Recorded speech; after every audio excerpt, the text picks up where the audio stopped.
ആ final survey പൂർത്തീകരിച്ചപ്പോൾ 214 hectare സ്ഥലമാണ് ഇതിനു വേണ്ടി ഏറ്റെടുക്കേണ്ടി ഉദ്ദേശിച്ചത്.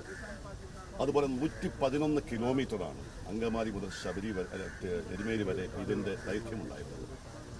പക്ഷെ പിന്നീട് നടന്ന നടപടികൾ എല്ലാം താളം തെറ്റിയാണ്.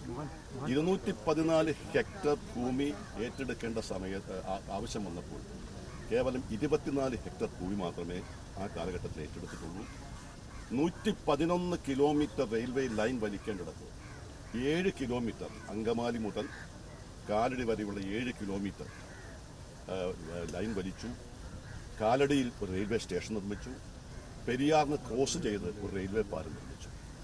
അതിനുശേഷം പിന്നീട് അങ്ങോട്ട് ഒരു പരിപാടിയും ഉണ്ടായില്ല.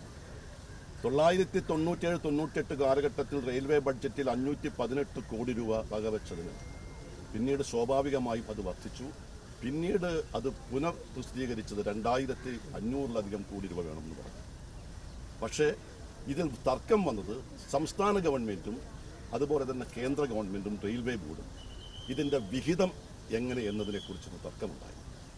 ആ തർക്കത്തിൽ നീണ്ടുപോയതിനു ശേഷം ഒരു വ്യക്തത വരാത്തതുകൊണ്ട് ഈ പദ്ധതി, കേരളത്തിൻ്റെ സ്വപ്ന പദ്ധതി, 2019-20 കാലഘട്ടത്തിൽ ഈ പദ്ധതി ഫ്രീസ് ചെയ്യുകയുണ്ടായി.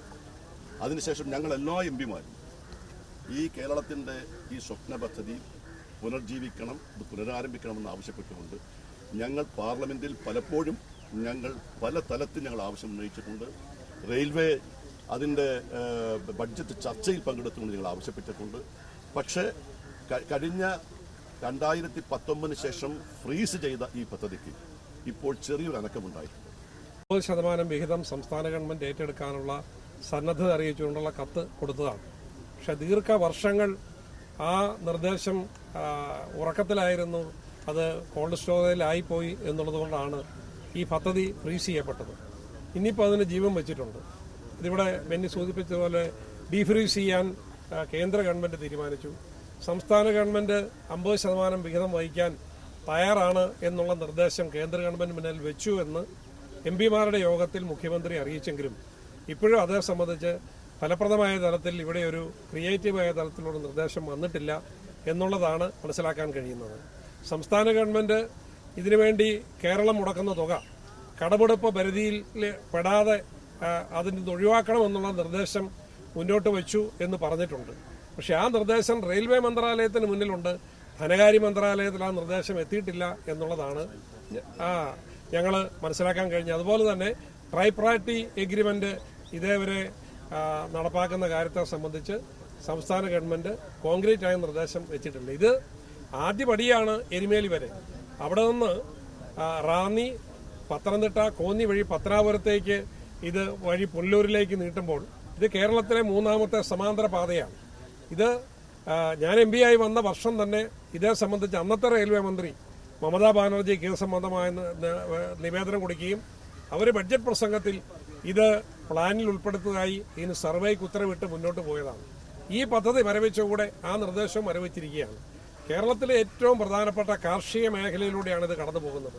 പത്തനംതിട്ട, ഇടുക്കി ജില്ലകൾ ഉൾപ്പെടുന്ന കാർഷിക മേഖലയിലൂടെയാണ് ഇത് കടന്നു പോകുന്നത്. അപ്പോൾ അവിടുത്തെ കേരളത്തെ സംബന്ധിച്ച് ഏറ്റവും വയബിളായിട്ടുള്ള ഒരു റെയിൽവേ ലൈനായിട്ട് മാറുന്നത് ഈ ശബരി ലൈൻ തന്നെയാണെന്നുള്ളതാണ്.